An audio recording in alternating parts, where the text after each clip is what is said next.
صلى الله عليه وعلى آله وصحابه الذين قاموا بإقامة الأحكام وبذلوا أنفسهم وأموالهم في سبيل الله وسلم تسليما كثيرا أما بعد فأعوذ بالله من الشيطان الرجيم بسم الله الرحمن الرحيم يا أيها الإنسان ما غرك بربك الكريم ثم قال الله سبحانه وتعالى وأن ليس للإنسان إلا ما سعى ثم قال إن جهنم لموعدكم أجمعين صدق الله العظيم وصدق رسوله النبي الكريم ونحن على ذلك من الشاهدين والشاكرين والحمد لله رب العالمين.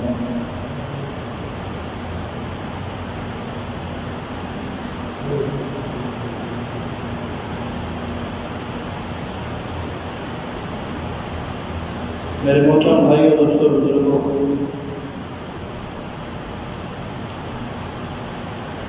قرآن و حدیث کے فرمان کے مطابق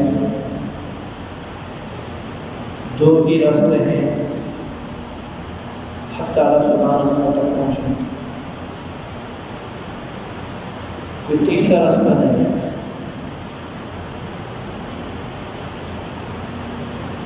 ان دو میں سے کسی ایک کو اختیار کرے گا اللہ تک وصول ہو جائے گا۔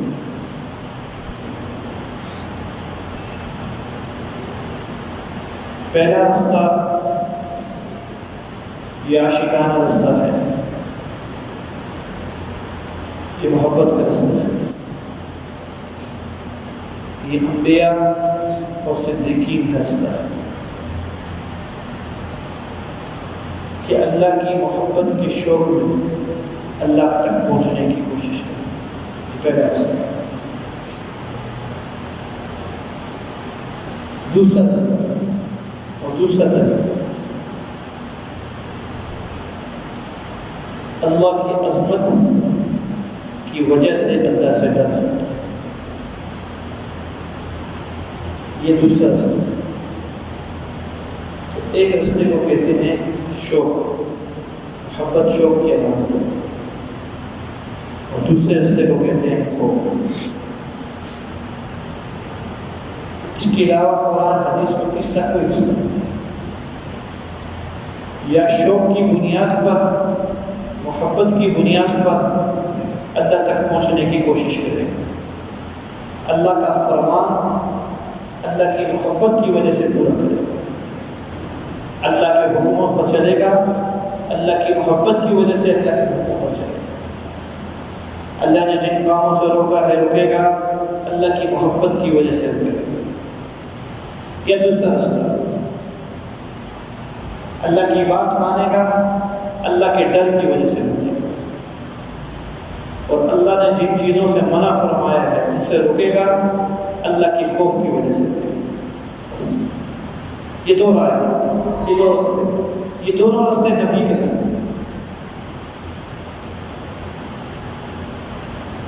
تعریف فرمائی گئی ہے قرآن میں، بشیرا و نذیرا، نبی کے دو ہی کام ہوتے ہیں، بشارت دینا محبت والوں کو، اہل محبت کو ان کی محبت میں ترقی کے لیے اور درجات کے اندر بڑھوتری کے لیے خوب سے خوب بشارتیں دینا، و نذیرا، اہل معاصی، اہل دنیا اور اللہ سے دور لوگ ان کو ڈرانا کہ تو اللہ کا کچھ نہیں کر سکے گا اور اللہ تیرا سب کچھ کر سکے گا، تیرے نقشے سیکنڈوں کے اندر بگاڑ سکتا ہے، اس کے لیے کوئی مشکل کام نہیں ہے، اور نہ ہی کسی سبب کی ضرورت ہے اس کو، نہ جبرائیل میکائیل کے وہ اللہ محتاج ہے، ڈراؤ۔ تو میرے بھائیو، یا تو شوق قائد بنے گا یا خوف سائق بنے گا، دو باتوں میں سے ایک بات ضرور، قائد کہتے ہیں آگے چلنے والے کو، اور سائق کہتے ہیں جانوروں کو ہانکنے کو سائق کہتے ہیں عربی کے اندر۔ یا تو شوق کو اپنا قائد بنا، رہبر بنا، رہنما بنا، اور اس محبت اور شوق کی وجہ سے اللہ تعالیٰ تک پہنچنے کی کوشش کر۔ اتنا ایمان نہیں ہے، اتنا دل نہیں ہے، تو پھر خوف کو اپنا سائق بنا، اپنے پیچھے خوف لگا، تب پہنچے گا منزل تک۔ ورنہ جہاں تو رہتا ہے، جس دنیا کے اندر تیرا قیام ہے، بقا نہیں، قیام میں تھوڑی دیر ہے، اس قیام گاہ کے اندر بہت سی الجھنیں ہیں جو تجھے مبتلا کریں گی، جو تجھے پریشان کریں گی۔ عمر بن عبدالعزیز رحمۃ اللہ علیہ کا گزر ایک راہب کے پاس سے ہوا۔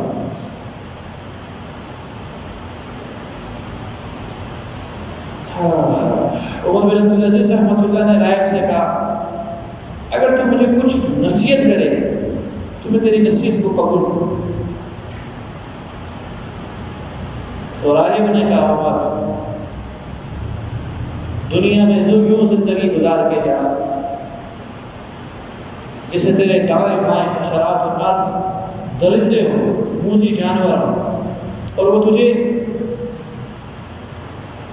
چیڑ کھانے کے لیے انتظار اور منتظر کرے، کیسے چلے گا؟ بہت خوف کی حالت میں چلے گا، بہت ڈر ڈر کے چلے گا۔ بس زندگی کے اندر یوں ہی چلنا کہ دائیں بائیں وحشی جانور و درندے ہیں جو تیرے ایمان کو لپکنے کے لیے، جو تیرے اعمال کو ضائع کرنے کے لیے، اس ڈر کے چلے کا ہو فرما۔ عجیب جملہ کہا، پیاسے کو تھوڑا پانی بھی کافی ہوتا ہے، پیاسے کو کیا مطلب؟ اگر تو اہل دل ہے تو اتنی سی بات بھی تیرے لیے بہت، جتنی میں نے کہی۔ اگر تیری سمجھ میں آ گئی اور کوئی تعلق ہے اللہ کے ساتھ تو یہ جو میں نے بات بولی ہے اتنی سی بات تیرے لیے کافی ہے۔ اگر اہل دل نہیں ہے، دل شہوت سے مغلوب ہے، دل میں خواہشات ہی خواہشات ہیں، تو پھر پورا کا پورا قرآن اور ساری جملہ احادیث جناب رسول اللہ علیہ وسلم کی تیرے اس پتھر دل کے اوپر بہیں گی ضرور، لیکن اندر سراحت نہیں کر سکے گی۔ تو چکنا پتھر پھسل کر چلی جائے، تجھے کچھ فائدہ نہیں۔ تو میرے محترم ساتھیوں، میں نے اپنی بات کا آغاز یہاں سے کیا کہ دو ہی طریقے ہیں اللہ تک پہنچنے کے، کوئی تیسرا طریقہ بنا نہیں ہے۔ یا تو محبت کی وجہ سے اعمال کرے گا، یا تو محبت کی وجہ سے اللہ تک پہنچے گا۔ یہ کام کیوں نہیں کرتے؟ اللہ کی محبت ہے، اس نے منع کیا ہے، جان دے تو کا کام نہیں کرو۔ یہ کیوں کرتا ہے؟ اللہ کی محبت کی وجہ سے، ہر حال میں کرو۔ یہ ہے طریقہ انبیاء کا، اور یہ ہے طریقہ سارا صدیقین۔ اللہ کی محبت میں اپنے آپ کو پگھلانا، اور دوسرا طریقہ خوف کو سائق بنانا، اللہ کی ڈر کی وجہ سے احکامات پہ چلنا۔ اللہ کو جانتے نہیں، اللہ کا تعارف ہے نہیں، اس لیے میرے بھائیوں اللہ سے ڈرتے نہیں ہیں۔ اللہ کون ہے؟ اللہ کیا کر سکتے ہیں؟ حدیث پاک میں آتا ہے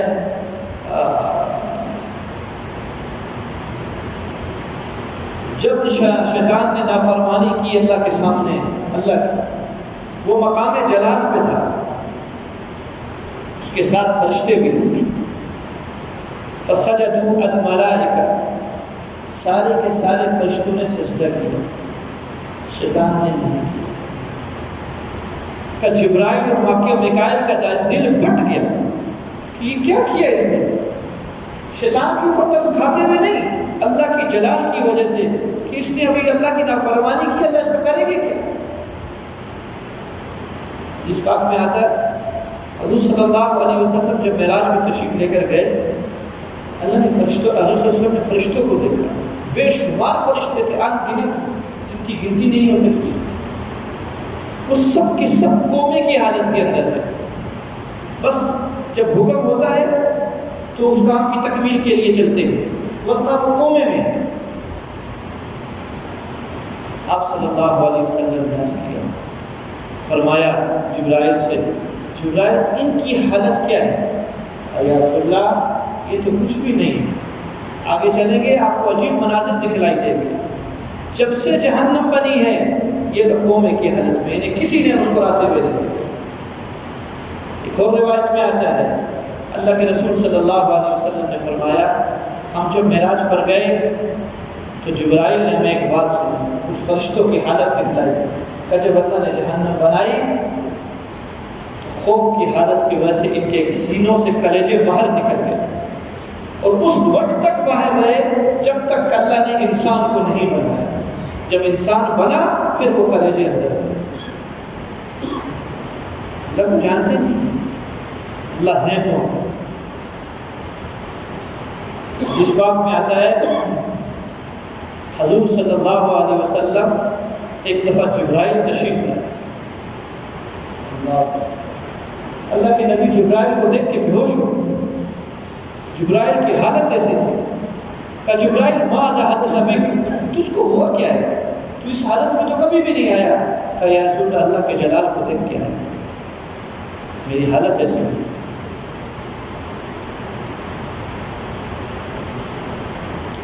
جس بات میں آتا ہے اللہ اکبر، داؤد علیہ السلام کا ایک ہفتے میں دن ہوا کرتا تھا. حدیث میں ان کی ایک لغزش بیان ہوئی ہے، تسامر اسے ہوئے. نبی تو چونکہ معصوم ہوتے ہیں قرآن سے، صغیرہ کبیرہ گناہ نہیں ہو سکتا ان سے. وہ لغزش ہے کیا وہ نہیں پتہ چلے، یہ بیان نہیں ہے کہ وہ ہوا کیا تھا، بس ایک ان سے خطا ہوئی تھی. تو اس خطا کے لیے معاف کروانے کے لیے 40 سال اس حالت میں گزاری ہے. اللہ پورے ہفتے میں 6 دن تو تنہائیوں کے اندر اور 1 دن مجمع کے اندر ہوا کرتا تھا. جنگل کے اندر یہ 2 بادشاہ ہیں جن کو 2 نبی ہیں جن کو بادشاہت ملی ہے. تو سلیمان علیہ نبی علیہ السلام بیٹے جنگل میں ان کا منبر رکھواتے تھے کہ اس میں جلوہ افروز ہوتے، مخلوقات بیٹھا کرتی، جن پرند اشراط الارض، انسان، جنات، اس میں یہ روتے تھے اپنے اس خطا کو یاد کر کے کہ میں نے اللہ کی نافرمانی کی ہے. اس حالت کے اندر سلیمان علیہ السلام داؤد علیہ السلام کو چپ کرواتے تھے کہ ہزاروں اور سینکڑوں لوگ مر چکے ہوتے تھے. ہزاروں سینکڑوں لوگ خوف کے عالم کے اندر مر چکے ہوتے تھے حسد کے رونے کی وجہ سے. اس حالت کو چپ کرواتے تھے کہ بس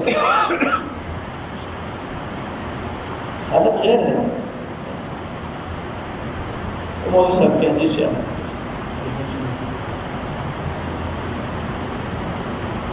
میرے بھائی وہ انبیاء مقام جلال پر ہوتے ہیں، مقام عصمت پر ہوتے ہیں، ان کی حالت مشاہدہ کی حالت ہوتی ہے. میری اور آپ کی حالت اخبار کی حالت ہوتی ہے. اخبار خبر ہمیں خبریں ملی ہیں اور وہ براہ راست کیا کر رہے ہیں؟ مشاہدہ. بعض اوقات اہل اللہ کو بھی مشاہدہ ہو جاتا ہے. آپ صلی اللہ تعالی علیہ وسلم روایت کے اندر آتا ہے، ام عائشہ رضی اللہ تعالیٰ نے فرماتی ہے ایک رات آپ صلی اللہ علیہ وسلم کے پاؤں مبارک پر ورم اور آپ صلی اللہ علیہ وسلم کی سینے سے آواز میری آنکھ کان سن رہے ہیں کہ جس طرح جوش مار رہی ہے ہڈیاں اور ایسے چھپ سن. پوچھا یا رسول اللہ آپ کی یہ حالت کیوں؟ عائشہ اللہ نے مجھے مقام نبوت عطا فرمایا ہے اور میرا مقام کسی کا مقام نہیں ہے. پتہ نہیں اس ذمہ داری کو محمد پورا کر سکے گا کہ نہیں کر سکے. اللہ کے آپ صلی اللہ علیہ وسلم کے دل سے بڑا دل کسی کا بھی نہیں ہے. پورا کر سکے گا کہ نہ کر سکے گا. عبداللہ بن عباس رضی اللہ تعالیٰ سے کسی نے پوچھا یہ ڈرنے والوں کی حالتیں ایسی کیوں کی ہیں؟ یہ زندہ مرے ہوئے ہیں، خائفین کو کیا حالت ہو چکی ہے؟ کہ تمہیں کیا معلوم ان کے دل زخمی ہو چکے ہیں، ان کی آنکھوں سے گریا ہر وقت بہتا ہے. یہ کہتے ہیں ہم کیوں مسکرائیں کہ ہمارے پیچھے موت لگی ہوئی ہے اور کسی وقت بھی ہم نے مر جانا ہے اور ہمارے آگے قبر کا کھڑا ہے. مجھے نہیں معلوم میرے اس رخسار کو مٹی پہلے کھائے گی کہ اس رخسار کس کو کھا جائے. جہنم میری گزرگاہ ہے، ان جہنم لموعدکم اجمعین، لوگوں سنو تم سب نے جہنم سے گزرنا ہے، دوزخ کے اوپر پل بنایا ہے اللہ نے، اس پل سے گزرنا ہے۔ ابو عبیدہ بن جراح رضی اللہ عنہ اس آیت کو پڑھی، بے ہوش ہو گئے، چیخیں مارنے لگ گئے اور گھر سے نکل گئے۔ روایات میں آتا ہے اس کے بعد اس صحابی کو کسی نے نہیں دیکھا، یہاں تک کہ فوت ہو گئی۔ اس کے بعد بار کسی نے نہیں دیکھا، یہاں تک کہ فوت ہو گئی۔ تم نے گزرنا ہے، یہ کیوں کر ہنسیں اور یہ کیوں کر مسکرائیں کہ ان کے پیچھے موت ہے اور آگے قبر کا گڑھا ہے اور جہنم ان کی گزرگاہ ہے اور قیامت قیام گاہ ہے۔ یہ سب مناظر اور سب مراحل بہت ہلکے ہیں کہ ان سے بڑھ کر بات بتلاؤ کہ وہ کیا کہ اللہ کے سامنے انہوں نے کھڑا ہونا ہے، اللہ کے سامنے کھڑا ہونا۔ مالک بن دینار رحمۃ اللہ علیہ جب مرنے لگے ایک عجیب سی وصیت کر کے گئے کہ جی یہ چاہتا ہے، میرا دل یہ چاہتا ہے جب میں مر جاؤں مجھے زنجیروں کے اندر لپٹ دیں، زنجیروں میں باندھ دیں، گلے کے اندر توق ڈالنا میری اور گھسیٹتے ہوئے مجھے قبر کے اندر لے کے جانا، میرا جنازہ اوپر اٹھا کے نہ لے کے جانا، جنازہ پڑھنا چکے ہو تو حکم ہے، اس کے بعد مجھے زنجیروں میں لپٹنا، گلے کے اندر توق ڈالنا اور گھسیٹ کر مجھے قبر کے کھڑے کے اندر ڈالنا۔ کیسے؟ جس طرح بگوڑے غلام کو آقا کے پاس لے کے جایا جاتا ہے اس طرح لے کے جایا۔ بگوڑے غلام کو یہاں آدمی نہیں ہے، مالک بن دینار عام بندہ نہیں تھا، عبداللہ بن مبارک رحمۃ اللہ علیہ۔ ساری زندگی کے اندر روایات میں ملتی ہے بات، ایک لمحہ بھی ایسا نہیں تھا جو اللہ کی یاد سے غافل تھا۔ عبداللہ بن مبارک رحمۃ اللہ علیہ کے لیے آتا ہے، اپنے رفقا سے ایک دن کہا اور اس حالت میں کہا کہ آواز بند تھی، ہچکیاں لگی ہوئی تھیں اور آنکھوں سے زاروں قطار آنسو موتی کی طرح ٹپک رہے تھے۔ حضرت یہ حالت کیا ہوئی آپ کی؟ آج اللہ پر زندگی میں پہلی مرتبہ جرأت کر بیٹھا ہوں، پتہ نہیں معاف کرے گا کہ نہیں کرے گا۔ کی کیا ہے؟ بے ہوش ہو، پھر ہوش آئی۔ لوگوں نے پوچھا حضرت ہوا کیا آپ کے ساتھ؟ پھر جملہ دہرایا، آج زندگی میں پہلی مرتبہ اللہ کی ذات پر جرأت کر بیٹھا ہوں، پتہ نہیں معاف کرے گا کہ نہیں کرے گا۔ ہوا کیا ہے؟ پھر بے ہوش ہو گئے، 3 مرتبہ یہ ہوا۔ پھر کہیں فرمایا آج اللہ سے جنت مانگ لی۔ کیا مانگ لیے؟ جنت مانگ لی ہے، میں نے مانگ لی ہے، میری شکل دیکھو، اللہ سے جنت مانگ لی۔ حماد بن عبد رب رحمۃ اللہ علیہ بہت بڑے تابعی گزرے ہیں، کبھی زندگی میں سکون سے بیٹھے نہیں، کبھی سکون سے بیٹھے نہیں، اس طرح قیدی بیٹھتا ہے اس طرح زندگی گزاری ہے۔ کیا ہوا کہ ایک مرتبہ ایسا گناہ ہوا کہ 40 سال سے رو رہا ہوں، مجھے پتہ نہیں معاف ہوا یا نہیں ہوا۔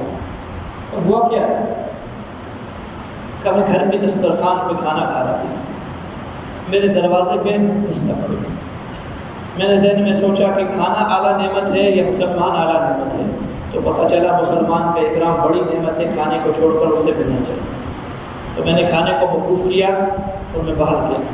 پھر ذہن میں خیال آیا چونکہ یہ مسلمان ہے، اس کا اکرام بہت اونچا ہے، تو میرے ہاتھ تو آلودہ ہیں کھانے سے، تو ہاتھ دھونے چاہیے۔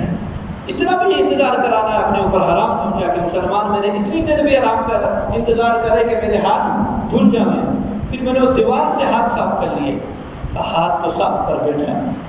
بعد میں خیال آیا دیوار مشترک تھی میرے اور میرے پڑوسی کی، اس کی اجازت کے بغیر ہاتھ صاف کر لیے اور پڑوسی کے پاس گیا تو دیکھا وہ پڑوسی مر چکا۔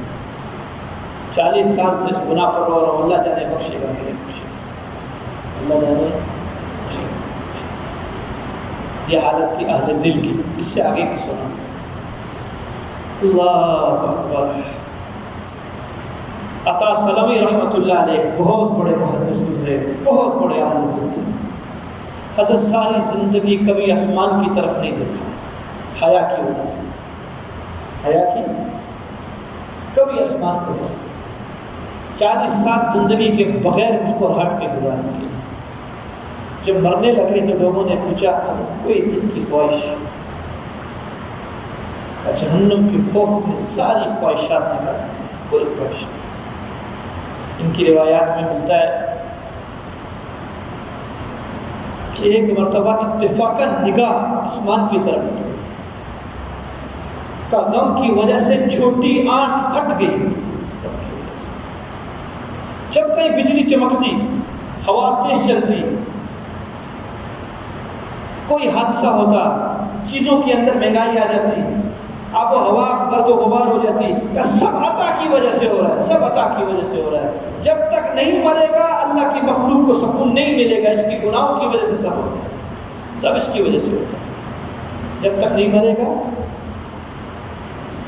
اور عمر رضی اللہ تعالیٰ اکثر سورہ فجر کے اندر، سورہ اس میں فجر کی نماز میں سورہ طور پڑھا کرتے تھے. جہنم ہے.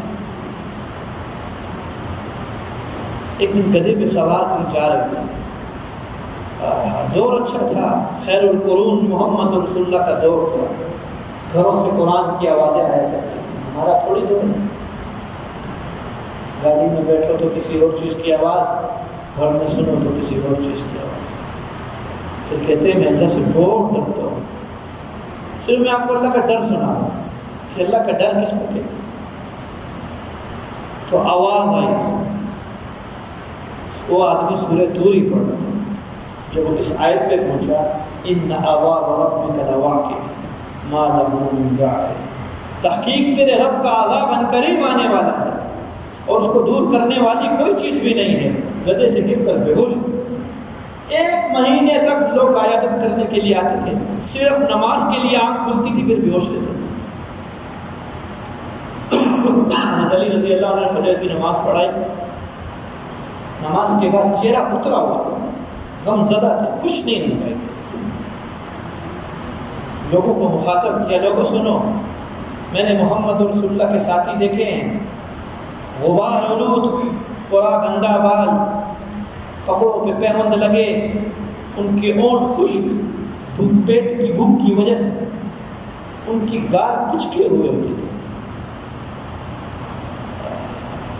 کہ وہ اللہ کے خوف سے ایسا روتے تھے جس طرح تیز ہوا کے اندر درخت کے پتے ہلتے ہیں، کہ وہ اللہ کے خوف سے ایسا ہلا کرتے تھے.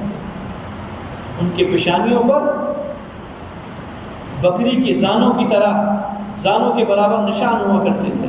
لیکن اب میں جن لوگوں کے درمیان میں رہتا ہوں، یہ غفلت کی نیند سوئے ہوئے. صحابی فرماتے ہیں اس کے بعد ہم نے حضرت علی رضی اللہ عنہ کو ہنستے نہیں دیکھا، یہاں تک کہ عبدالرحمن بن ملجم نے حضرت کو زخمی کر کے شہید کر کے. تو میرے محترم ساتھیوں، اب خوف نہ ہونے کا سبب کیا ہے اس کو سنیے.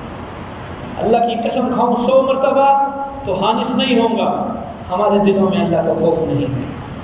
آرزو خوف ہے، کیا ہے؟ تمنا خوف ہے. تو خوف کی تمنا کرتے ہیں، اس کو شیطان نے خوف بنایا ہوا ہے. خوف نہیں ہے، نہ محبت ہے نہ خوف ہے. دیر سے آنے والی سنیں بات کہاں سے شروع کی تھی، ورنہ دیکھتے رہ جائیں کہ سمجھ میں نہیں آئے گا. قرآن اور حدیث کے اندر اللہ تک پہنچنے کے 2 راستے بیان کیے ہیں. ایک رستہ انبیاء اور صدیقین کا رستہ ہے. وہ رستہ اللہ کی محبت ہے کہ اللہ کی محبت کی وجہ سے انسان اللہ کی بات کو سنے اور مانے. دوسرا رستہ سائق، سائق عربی میں کہتے ہیں جانور کو ہانکنا پیچھے سے. اپنا سائق بنا خوف اللہ کا، اور اس خوف کی وجہ سے اللہ کے اعمال کا. تو بدقسمتی سے نہ شوق ہے جس کو محبت کہتے ہیں اور نہ ہی خوف ہے. اس کی بنیاد پر چکنا پتھر ہو چکا ہے دل. ہمارا دل کیا ہو چکا ہے؟ چکنا.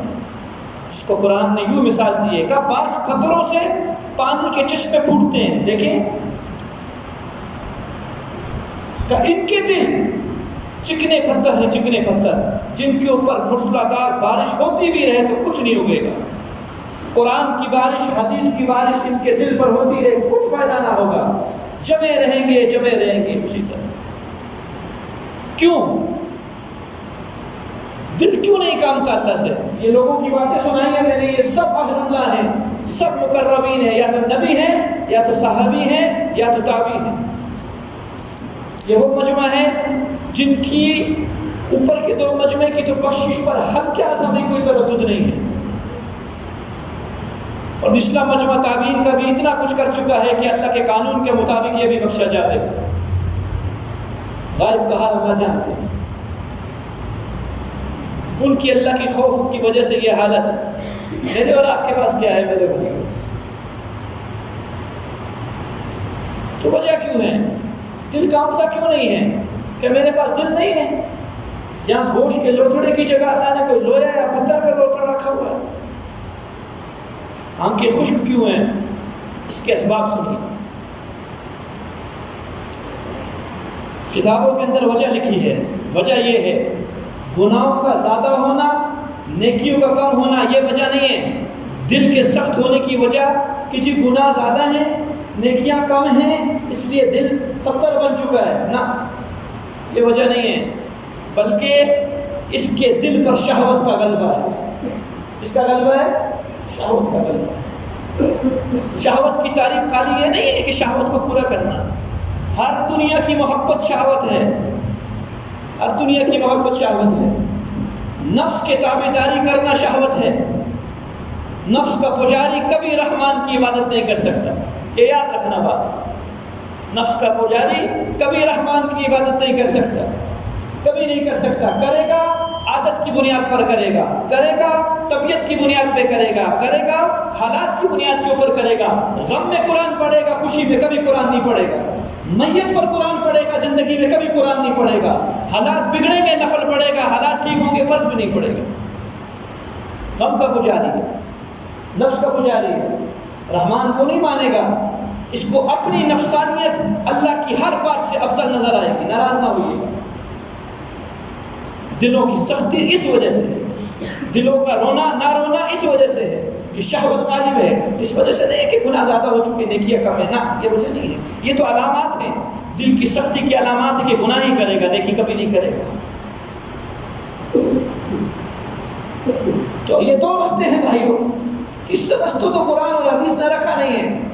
یا تو محبت کو اپنا قائد بناؤ، اپنا رہنما اور رہبر بناؤ، اپنا امیر تسلیم کرو اور محبت کی بنیاد پر اللہ کے رستے پر چلو، اللہ کی بات کو مانو، جن چیزوں سے روکا رک جاؤ۔ یا تو خوف کو اپنا سائق بناؤ، اپنے پیچھے لگواؤ کہ خوف کی بنیاد پر اللہ سے ڈرو، آخرت کے مراحل کو یاد کر کے اللہ سے ڈرو۔ اتقوا اللہ اتقوا اللہ اتقوا اللہ، کہاں کہاں قرآن میں فرمایا؟ ڈرو اللہ سے، اللہ کے احکامات کو پورا کرنے کی وجہ سے اللہ سے ڈرو، اللہ کی رعایت کرتے ہوئے اللہ کے احکامات کو پورا کرو۔ یہ نہ دیکھو اچھا لگ رہا ہوں یا برا لگ رہا ہوں، حلال حرام کی تمیز کرو، پاکی ناپاکی کی تمیز کرو۔ یا تو سب محبت کو قائد بناؤ یا خوف کو سائق بناؤ، تیسری راہ نہیں ہے۔ میری آپ کی اعمال میرے بھائیوں محبت اور خوف دونوں سے قاصر ہے، محبت ہے نہ خوف۔ آخری گزارش، سبب تو پتہ چل گیا کہ شہوت کی وجہ سے دل میں خوف نہیں ہے، سبب تو پتہ چل گیا۔ اب یہ ختم کیسے ہوگی؟ میرے بھائیوں، جس جمود والے دین پر میں اور آپ جمے ہوئے ہیں، جمود کہتے ہیں جمے ہوئے کو، ایک طرح کی نماز، ایک طرح کا روزانہ کا دین میرا اور آپ کا، جس میں کوئی بڑھوتری نہیں ہے، کوئی بڑھوتری نہیں، یہ دین تو نجات نہیں دلا سکتا، یہ تو بات طے ہے۔ رحمت کریں اللہ تعالیٰ تو گندی عورت کو بھی بخش سکتے ہیں، پکڑنے پہ آئے تو پارسا عورت کو بلی کے مارنے کے اوپر پکڑ سکتے ہیں۔ قانون کی بات کر رہے ہیں اللہ کی، جو اللہ نے ضابطہ اور قانون بیان کیا ہے، اور ضابطہ قانون یہ ہے کہ یا تو محبت والا بچے گا یا ڈر والا بچے گا، بس تیسری راہ نہیں ہے۔ تو یہ ملے گی اہل اللہ کی صحبت سے، اہل اللہ کی صحبت کے بغیر یہ چیز نہیں ملے گی۔ جب تک ان کی جوتیوں کو اٹھائیں گے نہیں، ان کی خدمت میں جائیں گے نہیں، بھائیوں جو چیز آلات ہمارے ہاتھوں میں ہیں، جہاں ہم پھنسے ہوئے ہیں، یہ وہ دلدل ہے، اللہ کی قسم کوئی نہ نکل سکا، کوئی نہ نکل سکا۔ تو توبہ کا وقت ہے، رجوع الی اللہ کا وقت ہے، اللہ کی طرف دوڑنے کا وقت ہے۔ یا تو محبت کو قائد بناؤ یا خوف کو سائق بناؤ، 2 رستوں میں ایک رستے پہ انتخاب کرو اور اللہ تک پہنچو۔ ورنہ مراحل ایسے نہیں ہیں کہ جو میرے بھائیوں ہاں ہاں اور نہ کے اندر گزر جائیں گے. نہ، ایسے مراحل نہیں ہے. ہاں ہاں نہ میں نہیں گزرتے. حقائق ہیں. صحابہ کو بے چین کیا انہوں نے، انہی مرحلوں نے نبیوں کو بے چین رکھا. یہ روتے ہوئے گئے آخری وقت میں، یہ اللہ معاف کرنا عبادت کا حق ادا کر کے نہیں جا رہے، اللہ معاف کرنا آپ کی معرفت کا حق ادا کر کے نہیں جا رہے. نبی کہا کرتے تھے، نبی کہا. اللہ تعالیٰ ایسا ماحول عطا فرمائے جس میں دل کی اصلاح ہو سکے. دل مسلمان ہوگا، بدن کے اعضاء و جوارح کی مجال نہیں کہ غیر مسلم رہ سکے، آنکھ کی مجال نہیں کہ غلط دیکھ سکے، زبان کی مجال نہیں کہ غلط بول سکے. دل مسلمان ہوگا. دل جب تک کافر ہے، زبان پر جتنی پابندیاں لگاؤ گے، زبان جھوٹ کے علاوہ کچھ نہیں بولے گی، آنکھ غلط دیکھنے کے علاوہ کچھ نہیں بولے گی، یہ پیٹ حرام ہی کھائے گا، حلال پسند نہ آئے گا. اللہ تعالیٰ مجھے آپ کو عقل سلیم عطا فرمائے، ایسا ماحول عطا فرمائے جس میں میری آپ کی ظاہری اور باطنی عافیت کے ساتھ اسلام. آخر دعوانا الحمدللہ.